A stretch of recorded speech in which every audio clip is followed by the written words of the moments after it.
Muhaimin Iskandar atau Caimin, Ketua Umum DPP PKB merespon pernyataan Ketua Gus Yahya, Ketua Umum PBNU, pada Minggu 4 Agustus 2024.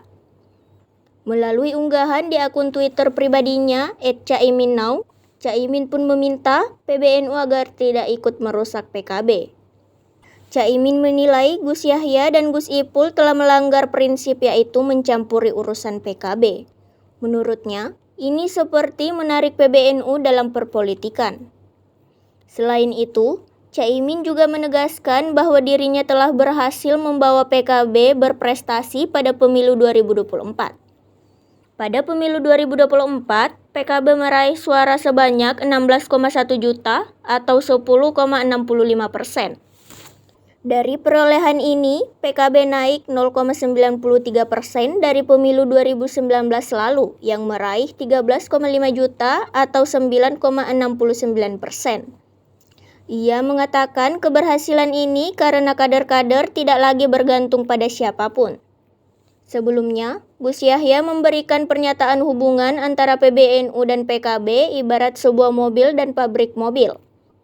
Pernyataan itu disampaikan Gus Yahya pada saat ditanya wartawan mengenai kasus PKB pada Sabtu, 3 Agustus 2024.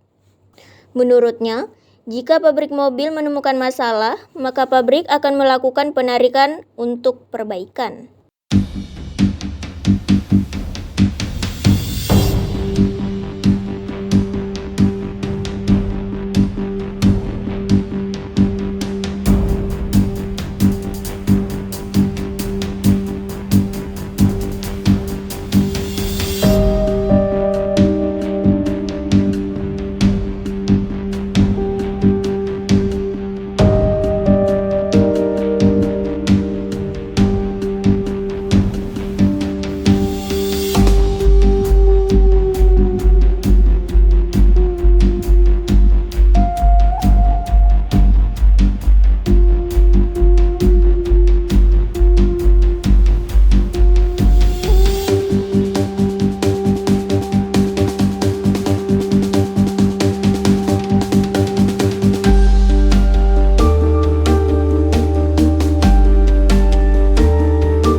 Download Tribun X sekarang, menghadirkan lokal menjadi Indonesia.